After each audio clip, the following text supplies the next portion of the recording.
Bonjour les élèves, on se retrouve pour la fin de l'objectif 1 et le bilan sur l'exercice 3, toujours avec l'ami lapin. Alors, vous aviez 4 petits problèmes à résoudre. On ne va pas faire une correction détaillée puisque vous avez la correction sur le Padlet. Pour la recette de crêpes, vous avez pu résoudre ce problème. En effet, si vous connaissez la quantité de farine pour 4 personnes, vous allez doubler cette quantité si vous voulez inviter 8 personnes.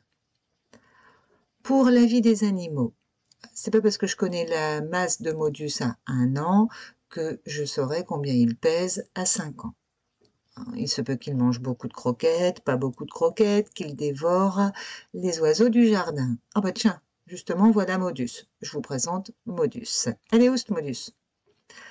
Pour le petit tour au marché, si je connais le prix d'1 kilo de pommes, si j'en achète 5 fois plus, je vais multiplier par 5 le prix d'1 kilo.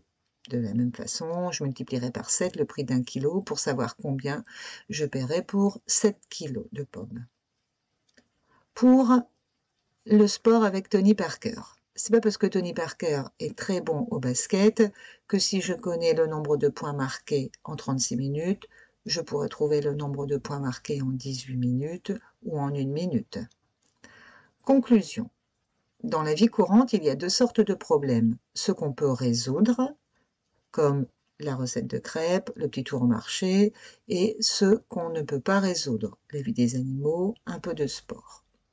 On va bien sûr s'intéresser aux problèmes qu'on peut résoudre.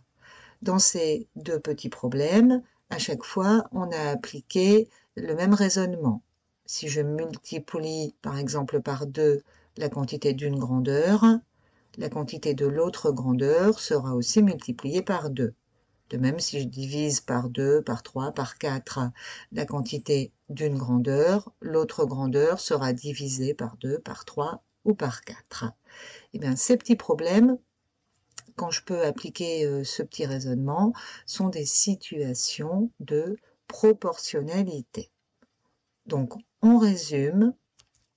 Si on multiplie ou si on divise la quantité d'une grandeur par un nombre, alors la quantité de l'autre grandeur est multipliée ou divisée par ce même nombre. C'est un moyen très facile de reconnaître si on a une situation de proportionnalité ou pas. Il vous reste maintenant à faire 2 exercices dans le livre, puis à vérifier votre correction sur le Padlet. Voilà les élèves, moi je vous dis au revoir, à bientôt pour l'objectif 2.